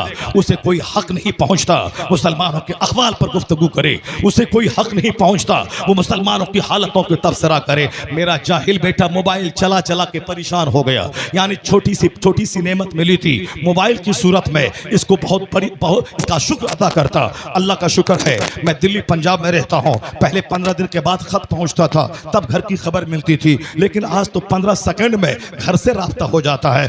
जब मोबाइल चलाए अल्लाह का शुक्र अदा करे। जो खाना खाने के बाद अल्लाह का शुक्र अदा करता है उसको ऐसा ही अजर मिलता है जो रोजा रख के सब्र करता है। यानी रोजा रख के सब्र करने वालों को जो इनाम मिलता है वह खाना खाने के बाद शुक्र अदा करने वालों को वो इनाम मिलता है। खाना खाए अल्लाह का शुक्र है, मोबाइल का इस्तेमाल करे अल्लाह का शुक्र है। यानी पहले 15 दिन के बाद खबर मिलती, आज 15 सेकंड में खबर मिल गई। तो उस मोबाइल जो इतनी बड़ी नेमत है, जो मुझे घर से करीब कर दे, जो हमें ऑफिस से करीब कर दे, जो हमें स्कूल से करीब कर दे, जो हमें आलिमों से करीब कर दे, 1 रुपया खर्चा हुआ नहीं हुआ। हमने 10 मसाइल उलमा को फोन करके मालूम कर लिए, मगर 1% फोन आता है फतवा पूछने का, बाकी बहुत सारे परसेंट फोन आते ही नहीं, और आते भी हैं तो दुनियावी प्रॉब्लम को लेकर आते हैं, दीन सीखने के लिए कोई फोन नहीं करता। रमजान का दिन गुजर गया तो मुश्किल तो चंद फोन आए होंगे, हाँ चांद का फोन आता है, 10 20 50 100 फोन आएगा, चांद हुआ कि नहीं हुआ, कोई खबर है कि नहीं हजरत। लेकिन रोजे के मसाइल के ताल्लुक से,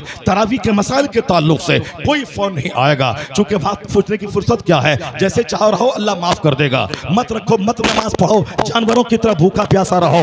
एक जानवर को खूंटे में बांध दिया, सुबह से लेकर शाम तक दाना पाना बंद कर दिया, इफ्तार के टाइम में खूब बिरयानी खाया और खूब पकोड़ा खाया, और 10 दिन तक लेटरिन रूम दौड़ता रहा, लूज मोशन होता रहा, और दिन भर खट्टी ठिकाने लेता रहा, सोता रहा। यानी रमजान का महीना खाने का और सोने का महीना। वह 10 मिनट के सहरी में क्या उठा, उसके बदले में 5 घंटे तक उसको सोना ही सोना है। रमजान का महीना था कम खाने का, कम सोने का, कम बोलने का, ज्यादा इबादत करने का। हम उसे ज्यादा खाने, ज्यादा सोने, ज्यादा बोलने, ज्यादा व्हाट्सएप चलाने, ज्यादा यूट्यूब खंगाले का महीना बना दिया। जिसका जवान उजड़ा हो, जिसका मालदार उजड़ा हुआ हो, जिसकी औरतें उजड़ी हुई हों, जिसके पढ़े लिखे लोग उजड़े हुए हों, फिर उस कौम को अगर अजाब का सामना करना पड़े तो फिर उसको चिल्लाना नहीं चाहिए, चीखना नहीं चाहिए, उसको नहीं बोलना चाहिए अल्लाह कहाँ है। उनको ये बोलना चाहिए ये मेरी बदअमली की सजा है, ये मेरी नमाज छोड़ने की सजा है, झूठ बोलने की सजा है, ये रोजा की कदर न करने की सजा है,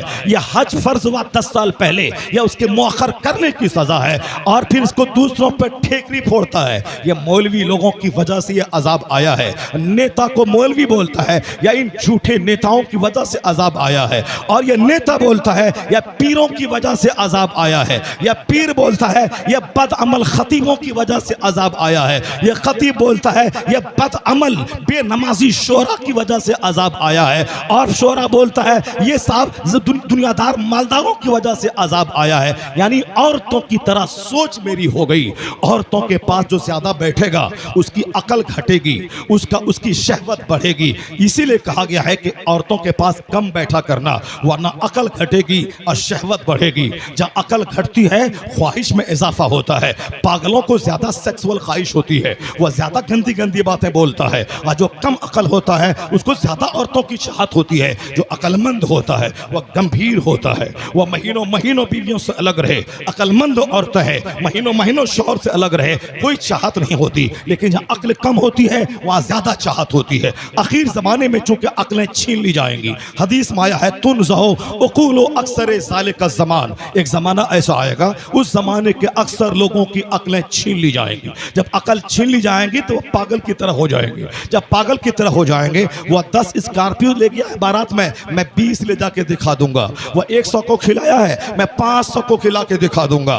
वो अपने बेटे को तो अपने दामाद को बुलेट दिया है, मैं दामाद को कर्ज लेके कार लेके दिखला दूंगा। यानी नकल बढ़ जाएगी। जब अकल घटेगी नकल बढ़ जाएगी, जब अकल घटेगी शहवत बढ़ जाएगी। आजकल बात बात में औरतों के मिलने का चर्चा, सोहबत का चर्चा, जमा का चर्चा। औरतें सैलून बैठी है, खुफिया चीजें औरतों के सामने बयान कर रही है। मर्द अपने लुच्चों दोस्तों दोस्तों में बैठा हुआ है, वो औरतों की कहानी बोल रहा है। दूसरी और कोई कहानी तो है नहीं, वही एक कहानी रह गई है। उसको ताल भात की तरह उसको बना लिया है। चेहरा में काल चिपक गया, आंख अंदर धंस गई और डेली रोटी चावल की तरह औरतों के पास जाना है। अकल घटेगी, यही हाल होगा।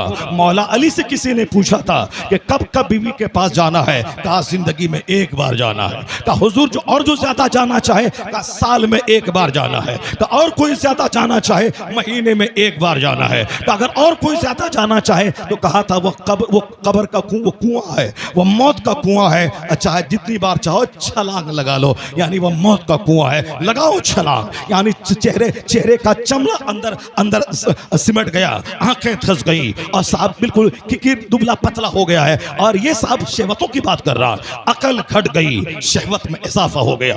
अकल घट गई, नकल बढ़ गई। शादी में नकल, वलीमा में नकल, 40वें में नकल, तीजा में नकल। वह 25 बच्चों को खिलाया है, मैं 50 को बुलाऊंगा। उनका बाप वहां बिच्छू काट रहा है, कब्र में सांप काट रहा है, कोई परवाह नहीं करूंगा तो लोग क्या कहेंगे कि बाप मर गया, 40वां तक नहीं किया। अब वह 40वां में किसको बुलाएगा? थानेदार को। 40वां में नेता को, जो नेता एक वक्त की नमाज ना पढ़े। नमाजी की बात मैं नहीं करता, जो जनरल जो चल रहा है उनकी बात मैं कर रहा हूं। यह झूठ बोलने वाला थानेदार, उसको बोला है क्यों कल काम लेके जाऊंगा तो थानेदार काम कर देगा। बाप की डेड बॉडी के साथ बेटा राजनीति कर रहा है। तीजे में राजनीति, 40वें में राजनीति। अब अगर मैं कह दूं कि यह कार्ड छपाई का मौसम नहीं है, आला हजरत तो तीजा में जाते थे पर पान तक नहीं खाते थे, गए कुरान पढ़ा, दुआ की, वापस आ गए। और ये तुमने क्या धमाल मचाया है? कहा वो तो आला हजरत थे, नहीं करेंगे तो लोग क्या कहेंगे। बाप मर गया, चाय तक नहीं पिलाया, खाना तक नहीं खिलाया। अब एक तरफ है, अब हमारा मामूल तुम्हारा बाप को सांप काटे कि बिच्छू डंक मारे, उससे क्या मतलब है? मुझको बिरयानी चाहिए, मुझको कीमा चाहिए, मुझको कबाब चाहिए। एक तरफ खाने वालों का तबका है, तुम्हारा बाप महाराज चाहे जहां जहन्नम जाए कि जन्नत जाए, लाओ बिरयानी। अब वो कीमा है, कबाब है, चपाती है। 11वीं में बिरयानी, 12वीं में बिरयानी, तीजा में बिरयानी, 40वां में बिरयानी। खा खा के पेट खराब हो रहा है। जहां अक्ल घटेगी नजर खाने पे रहेगी, अक्ल घटेगी नजर बीवी पे रहेगी, अक्ल घटेगी नजर फजूलियात पे रहेगी। यानी फजूल टेलीविजन चलाना, फजूल मोबाइल चलाना, फजूलियात के हम माहिर हो गए। जहां अक्ल पुख्ता होगी फराइज पे नजर रहती है, जहां अक्ल पुख्ता रहती है बंदा काम में लगा रहता है, जहां अक्ल पुख्ता रहती है बंदा मुताले में लगा रहता है, अक्ल पुख्ता रहती है दूसरों के हुकूक को बजा लाने में लगा रहता है। यहाँ शौहर है मुंबई, पंजाब, दिल्ली और सऊदी अरब में, और बीवियां हैं घर में, सामने 1 लाख की टीवी है और पैसों की कमी नहीं है। गरम गरम खाना है, गरम गरम टेलीविजन की फिल्में है और गरम गरम हाथ में रिमोट है। और शौहर है सऊदी अरब में, पैसा उसका, घर उसका, टीवी उसकी, पैसे उसके, रिमोट उसके हाथ में, शौहर का। और फिर यहाँ बिस्तर गर्म हो रहा है, किसके साथ? हॉकर के साथ, टीचर के साथ, ट्यूटर के साथ, और गली कुचे के ग्वाले के साथ, समाज के छोकरे के साथ। यानी फौजी फौज में और बीवी हम मौज में है। रहो तुम बाहर कमाते हो, 10 साल के बाद आना, यहाँ सारा काम पैसा तेरा, सारी मौज मस्ती बाहर हो रही है। जहाँ शहवत में, जहाँ अकल घटेगी शहवत में इजाफा होगा। और ये तबसरा कर रहा इस्लाम का ऐसा होगा, मुसलमानों का क्या हाल होगा, हिंदुस्तान में क्या होगा, कांग्रेस पार्टी का क्या होगा, अखिलेश का क्या होगा, नीतीश कुमार का क्या होगा। 24 घंटे तबसरा राजनीति का, 24 घंटे तबसरा खाने पीने का, 24 घंटे तबसरा दुनियादारी का, 24 घंटे तबसरा एक बेटी की शादी में 50 लाख खर्च करने का कहां से आएगा। एक बेटा पैदा हुआ और डॉक्टर बनाने का जुनून चढ़ गया। अगर अपने से बच्चा नीट निकाल के नहीं MBBS में एडमिशन करा पाया तो 50 लाख उसके रखना पड़ेगा प्राइवेट कॉलेज में एडमिशन करवाने के लिए, क्योंकि डॉक्टर बनाने का जुनून चढ़ गया है। अब 50 लाख कहीं दरख्त से तोड़ के नहीं लाएगा, अब वह कैसे लाएगा? हजारों नमाज़ें छोड़ेगा, लाखों झूठ बोलेगा, करोड़ों बार दगा और खयानत से काम लेगा, तब जाके अपने बेटे को वह डॉक्टर बनाने के लिए 50 लाख रुपए जमा करके रखेगा ताकि रिश्वत देके उसे प्राइवेट कॉलेज में एडमिशन करवाए। एक बेटा क्या हुआ, उसे डॉक्टर बनाने का जुनून रात की नींद उड़ा दी, दिन का सुकून उड़ा दिया। अब रात भर एक की चर्चा है, कैसे मेरा बेटा डॉक्टर बनेगा, कैसे मैं पैसा लाऊंगा, कहां से कमाऊंगा। जब तेरे घर में पैसा, तेरे घर में डॉक्टर बनने का जुनून, तेरे घर में एक बेटी की शादी के लिए 50 लाख जमा करने का नशा, 25 साल के बाद शादी हो गई, उसके बाद घुटने में दर्द, टखने में दर्द, पेट में दर्द, आंख में लेंस लगाना है, मोतियाबिंद का ऑपरेशन कराना है, सजदे की लज्जत खत्म हो गई। जो जवानी में आवारगी से गुजारा, अब बुढ़ापे में घुटने टकने का दर्द उसे मस्जिद से रोके रखा, उसी हालत में मर गया मरदूद। उनका बेटा न फातिहा पढ़ने आया न दुरूद पढ़ने आया, उसको 1 करोड़ जमा करके डॉक्टर जो बनाया है, उसको अपनी गर्लफ्रेंड से फुर्सत कहाँ है? इस बुढ़े के जनाजे में आए, उस बुढ़े की कब्र पे जाए, यानी कोई रिजल्ट नहीं निकला जिंदगी का।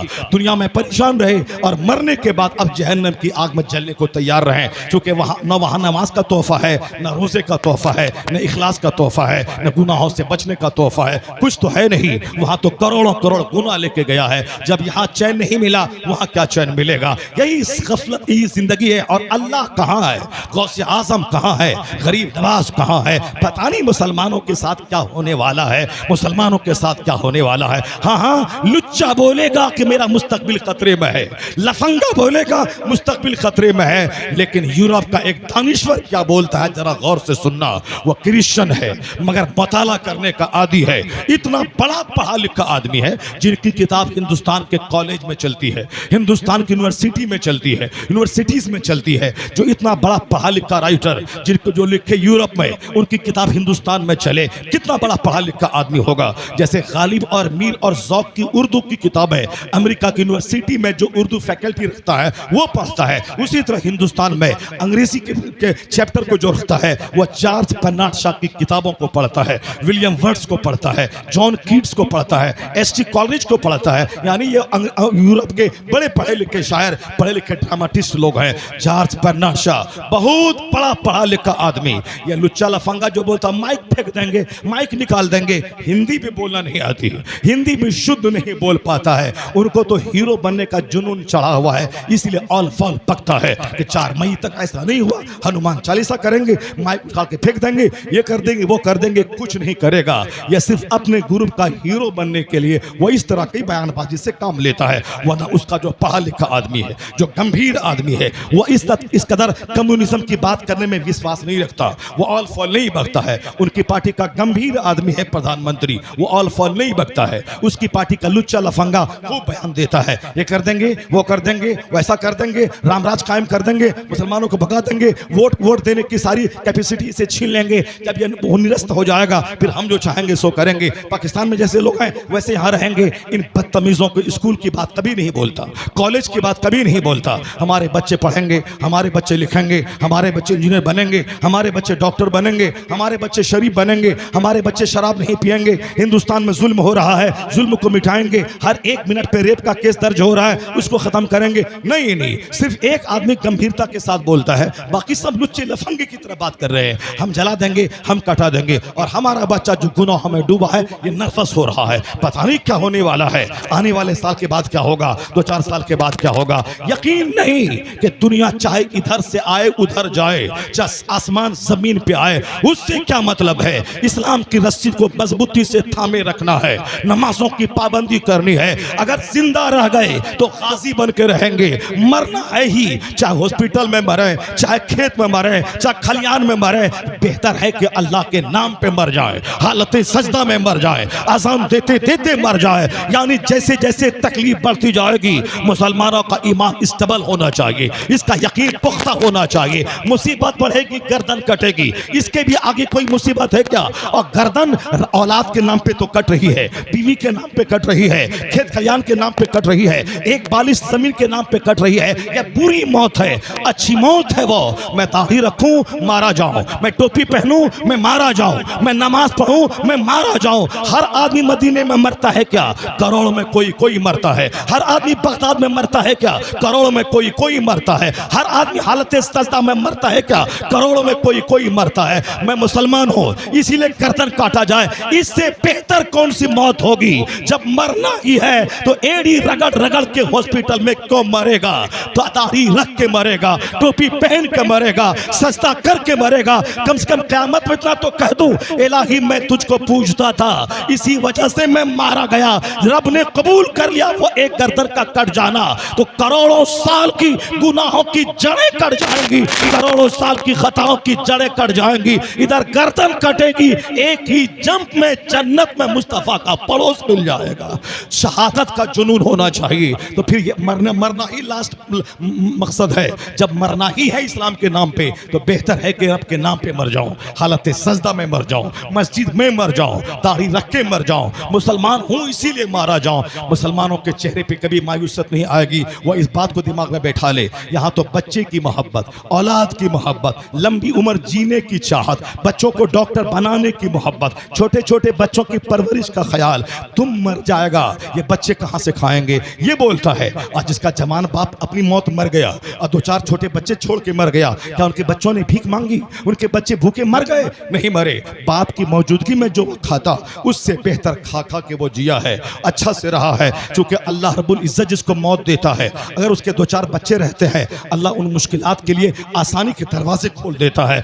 अल्लाह पर मजबूत यकीन रहना चाहिए। आज जिंदा रहना चाहते हैं इबादत के लिए नहीं, हम जिंदा रहना चाहते हैं सजदों के लिए नहीं। जी भर के नमाज नहीं पढ़ पाया हूँ, 10 साल जिंदा रहूं ताकि जी भर के नमाज पढ़ो, नहीं। जिंदा क्यों रहना चाहता हूँ? बेटे को डॉक्टर देखना चाहता हूँ, बेटे को इंजीनियर देखना चाहता हूँ, बेटी की शादी देखना चाहता हूँ। शादी हो गई तो बेटी को साहिब औलाद देखना चाहता हूँ, अब बेटी की शादी हो गई तो पोता देखना चाहता हूँ। क्या ये दुनिया की आदतों में पड़ा हुआ है? सजदे की तौफीक अल्लाह ने छीन लिया है। वही बेटा बेटी, इसी दुनिया की मोहब्बत ने मुझको काफिरों के नजदीक गिरा दिया है, मुझको जलील कर दिया है। इस्लाम के ताल्लुक से अब कमजोर पिलपिला, पता नहीं क्या होगा।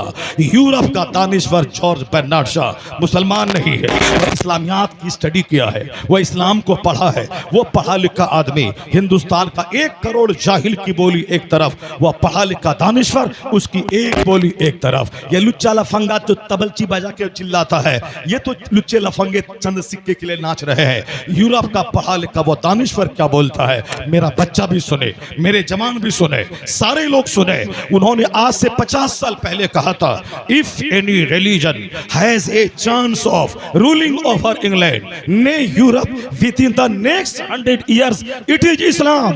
यूरोप का क्रिश्चियन पढ़ा लिखा जो हिंदुस्तान के करोड़ों जाहिलों से बेहतर है, जिनकी किताब हिंदुस्तान की यूनिवर्सिटीज में चलती है, वो पढ़ा लिखा दानिश्वर क्या कहता है, अगर आने वाले 100 साल के भीतर सिर्फ इंग्लैंड नहीं पूरे यूरोप बर्रे आजम में, यूरोप एक महाद्वीप का नाम है, बेल्जियम यूरोप में है, फ्रांस यूरोप में है, जर्मनी यूरोप में है, हॉलैंड यूरोप में है, इंग्लैंड यूरोप में है, ये सारे तरक्की याफ्ता ममालिक यूरोप में है। हिंदुस्तान तरक्की याफ्ता नहीं है, ये तरक्की पजीर है, तरक्की कर रहा है। मगर बेल्जियम तरक्की याफ्ता है, हॉलैंड तरक्की याफ्ता है, फ्रांस तरक्की याफ्ता है, जर्मनी तरक्की याफ्ता है। दुनिया का डेवलप विकसित देश है वो। हिंदुस्तान विकासशील है, वह विकसित देश है। बर्नार्ड शॉ कहता है, if any religion has a chance of ruling over England nay within Europe within 100 years it is Islam. वो कहता आने वाले 100 साल के अंदर सिर्फ इंग्लैंड नहीं पूरे यूरोप महाद्वीप में अगर कोई मजहब हुकूमती मजहब बनने वाला है तो वह मजहब इस्लाम बनने वाला है, वह मजहब इस्लाम बनने वाला है। यानी उस दानिश्वर के ख्याल में इंग्लैंड का हुकूमती मजहब इस्लाम होगा, यूरोप का हुकूमती मजहब इस्लाम होगा, फ्रांस जर्मनी का हुकूमती मजहब इस्लाम होगा। और हुजूर ने क्या कहा, सरकार की हदीस सुनिए, मिशकात के हदीस में आका फरमाते ला यबका अला ज़हरिल अर्द बैतु मदरियम वला वब्र इल्ला अदखलहुल्लाहु कलिमतल इस्लाम। जो एक वक्त की नमाज पढ़ने के बाद, कोई नमाज छोड़ने के बाद कोई सदमा नहीं होता और आराम से खा पीरा मस्तियां कर रहा है जैसे कोई गुनाह ही नहीं किया है, जबकि ज़िना से बड़ा गुनाह, शराब पीने से बड़ा गुनाह कर लिया और ये मुस्कुरा मस्तियां कर रहा है और ये बोल रहा आने वाला मुस्तकबिल खतरे में है। यूरोप का वह क्रिश्चियन कहा आने वाले 100 साल में हुकूमती मजहब इस्लाम बनने का चांस है, इम्कान है, पूरे यूरोप पे छा जाए, पूरी दुनिया में छा जाए। और हुजूर ने क्या कहा था 1400 साल पहले, ला यबका अला ज़हरिल अर्द बैतु मदरियम वला वब्र इल्ला अदखलहुल्लाहु कलिमतल इस्लाम। सरकार कहते हैं इस रुए जमीन पर कोई कच्चा घर नहीं बचेगा, कोई पक्का घर नहीं बचेगा, इल्ला अदखलहुल्लाहु इस्लाम, मगर ये कि अल्लाह उस घर में इस्लाम को दाखिल फरमा देगा। यानी अमेरिका के हर पक्का घर में इस्लाम दाखिल होगा, हिंदुस्तान के हर कच्चे घर में इस्लाम दाखिल होगा। ला यबका अला ज़हरिल अर्द, जमीन की पीठ पर कोई हिस्सा बाकी नहीं रहेगा, बैतु मदरियम वला वब्र, कोई कच्चा पक्का घर नहीं बचेगा, इल्ला अदखलहुल्लाहु इस्लाम, मगर अल्लाह उसमें इस्लाम का कलमा दाखिल फरमा देगा। यह कैसे होगा, क्या होगा, अल्लाह जाने, अल्लाह का निज़ाम जाने, वो होगा। हम तो आज हैं कल मर जाएंगे। आप आज हैं कल मर जाएंगे। 100 साल पहले जो थे आज नहीं हैं, आज जो लोग हैं 100 साल के बाद नहीं रहेंगे। हमारे से पहले जितने आबा अजदाद थे सब चले गए। इस्लाम है, हिंदुस्तान में मुसलमान हैं, मस्जिदें हैं। जो इस्लाम का वाहिद ठेकेदार बनता था वो चला गया, लेकिन आज इस्लाम है। उनके न रहने से भी इस्लाम चल रहा है, मुसलमानों का काम चल रहा है। ऐसा नहीं कि मेरी किताबत से इस्लाम जिंदा है, मैं मर जाऊंगा मिट्टी में मिल जाऊंगा, इस्लाम रहेगा, मस्जिदें रहेंगी, नमाजी रहेंगे। ये मत बोल कि मैं बादशाह की खिदमत कर रहा हूं, बल्कि एहसान मान बादशाह का कि तुझसे खिदमत ले रहा है, तुझे खिदमत के लिए खिदमत की तौफीक दिया है। तो एहसान उस रब का जिसने आपको नमाज पढ़ने की तौफीक दी, आपको कुछ बोलने की तौफीक दी, आपको सदका तो खैरात की तौफीक दी। एहसान इस्लाम पर नहीं। तो आप वहां की तैयारी करें। आपको जाना है जिस काम के लिए आप पैदा हुए हैं, सबसे फर्स्ट एंड फॉरमोस्ट उस पे नजर रहनी चाहिए। नजर उत्तर प्रदेश में बाद में, आने वाले 2024 के इलेक्शन में बाद में, मोदी जी अमित शाह पे बाद में, पहले नजर अपने मकसद हयात पे रहे। मैं क्यों पैदा हुआ हूं, मैं क्यों मर जा रहा हूं, मेरी मर्जी के खिलाफ काम क्यों होता है, मैं क्यों पैदा हुआ हूं। इसी सवाल का जवाब तलाश करना है, उसी के बारे में फिक्र करना है। मैं तो मरने का तस्करा नहीं करता। और हुजूर ने कहा है जो रोजाना 20 बार मौत को याद करेगा वो अपने बिस्तर पे क्यों ना मर जाए, अल्लाह उसे शहादत का मर्तबा अता फरमाएगा। 20 बार मौत का चर्चा मुझे शहादत दिलाएगा। और यहाँ साल के 360 दिन में एक दिन भी मैं घर में मौत का चर्चा नहीं करता। मकसद हयात पर तबसरा न करने की वजह से यह सजा है अल्लाह की तरफ से। मेरे दिल दिमाग को खेती में लगा दिया, मेरे दिल दिमाग को कारोबार में लगा दिया, मेरे दिल दिमाग को दुनियावी मोहब्बत में लगा दिया। उसी में जाके मर जाओ, उसी में हाय हाय करते मर जाओ, अल्लाह को कोई परवाह नहीं। क्योंकि हुजूर ने कहा था मीना की वादी में आखिरी हज के मौके पर, जो अपने पीछे दीन का गम लगा लेता है अल्लाह उसकी दुनिया का कफील और जिम्मेदार हो जाता है। और जो अपने पीछे दुनिया का गम लगा लेता है अल्लाह उसकी निगाहों के सामने गुर्बत के दरवाजे खोल देता है। वह जितना भी कमाता चला जाए, हरीस और लालची होता चला जाता है, फिर किसी वादी में मर जाए, अल्लाह को उसकी कोई परवाह नहीं है। आजकल आदमी कैसे मर रहा है, बाइक चलाते चलाते, हल चलाते चलाते, ऑफिस में बैठे बैठे, आमदनी घट गई सोच सोच के मर रहा है, डिप्रेशन का मरीज हो रहा है, हार्ट का डिजीज आम हो गया है, ब्रेन हेमरेज का खतरा आमतौर पर बढ़ रहा है। जो मकसद हयात पे तबसरा नहीं करेगा उसको तो दूसरी गैर जरूरी चीजों में लगा के उसको तबाह किया जाएगा। सबसे पहला काम मैं पैदा क्यों हुआ हूं, इसी पे गौर करना होगा। क्यों बनी जमीन, क्यों बना आसमान, क्यों आदमी मरता है, क्यों मर्जी के खिलाफ जवान बेटा मेरा मर गया, क्यों मर्जी के खिलाफ मेरा जवान दामाद मर गया, मेरी बेटी बेवा हो गई, क्यों मेरी मर्जी के खिलाफ मेरा कारोबार बंबई में ठप हो गया। यानी गौर करना होगा कौन है वो जो दुनिया का निजाम चलाता है, कौन है वो जो खाने के लिए करोड़ों नेमतें अता की है, कौन है वो जो ऑक्सीजन को रोक ले 5 मिनट, दुनिया के 800 करोड़ लोग तड़प तड़प के मर जाएं। वह कौन है जो समंदर की मछलियां मेरे लिए बनाया, समंदर के जेवरात मेरे हीरे जवाहरात मेरे लिए बनाया। कौन है जो हवाओं को फजाओं में देकर मुझे जीने का मौका अता किया। कौन है जो 8 घंटे की नींद देकर मुझे दूसरे दिन की सारी थकावट को दूर करने का शानदार मौका अता किया। कौन है रात की वहशत दूर करने के लिए सितारे दिए। यानी ये सारी चीजें नहीं है कि खुद से ऐसे ही है, ऐसी चलती रहेंगी। इन चीजों पे गौर करने का पैगाम कुरान देता है। कभी ऊंट पे गौर कर, कभी दूध पे गौर कर, कभी गोश्त पे गौर कर, कभी घास पे गौर कर, कभी आसमान पे गौर कर। वफी समाए रिज़्क़ुकुम, आसमान में तेरी रोजी है, कभी तुमने गौर किया। वफिल अर्द आयातुल लिल मुक़िनीन, यह जमीन में तेरे लिए साइंस यानी निशानियां हैं, कभी तुमने गौर किया। हमने ये पहाड़ को खूंटा बनाया, कभी तुमने इस पर सोचा। मैंने जमीन का 3 हिस्सा पानी का बनाया, कभी तुमने गौर किया। मैंने खुश्की के हिस्से में तेरे लिए सड़कें बनाई, कभी तुमने गौर किया। तेरे जिंदा रहने के लिए मैंने माँ के पेट में तुझको खून माँ का पिलाया, फिर माँ की गोद में माँ का दूध पिलाया। गोद से निकलने के बाद मैंने गाय बैल, गाय भैंस और बकरी का दूध तुझको पिलाया मरते दम तक, कभी तुमने गौर किया। यानी पूरी दुनिया एक दस्तरखान है जिस पर आप गौर कर ले, अंदर से एक आवाज आएगी, वो सारी नेमतें देने वाला खुदा वो मुझसे क्या चाह रहा है। आसमान मेरे लिए, जमीन मेरे लिए, ये सारी नेमतें मेरे लिए। तो अंदर से एक आवाज आएगी, मैं किस काम के लिए, मैं क्यों पैदा हुआ हूं। मैं जमीन में फसाद मचाने के लिए, मैं माँ बाप को तबाह करने के लिए, मैं एक औरत और छोकरी की मोहब्बत में अपना वतन, अपना शहर, अपने माँ बाप को छोड़कर दूसरों के शहर में आबाद होने के लिए, एक औरत की वजह से 50 आदमी को कत्ल करने के लिए, एक औरत की मोहब्बत में नेपाल का एक एक राजा का बेटा 17 आदमी को अपने ही खानदान का भून दिया, सिर्फ एक लड़की की मोहब्बत में। एक लड़की की मोहब्बत में नाकामी हुई। फिल्म का एक्टर करोड़ों रुपए कमाने वाला फांसी के फंदे पे लटक जाता है। जो बेटा MBBS डॉक्टर बन रहा था बंबई में, एक छोकरी ने धोखा दिया, उसकी वजह से ट्रेन की पट्टी में जाके कट गया।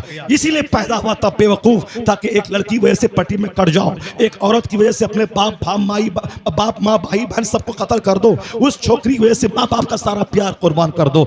या उन लखेरों की कहानी है जो मकसद हयात पे गौर नहीं करता। मैं पैदा हुआ क्यों हूं, दुनिया के लोग मरते क्यों हैं, इस सवाल का जवाब जब तलाश करेंगे तो जवाब मिलेगा। सारी नेमतें तुम्हारे लिए है, तुम्हारे लिए मैंने सूरज को मुसख्खर किया, तेरे लिए मैंने चांद को मुसख्खर किया। या चांद की रोशनी से तुझको फायदा पहुंचता है, सूरज की रोशनी से तुझको फायदा पहुंचता है, या जानवरों से तुझको फायदा पहुंचता है। वल खैला वल बिगाला वल हमीरा लितरकबूहा व ज़ीना।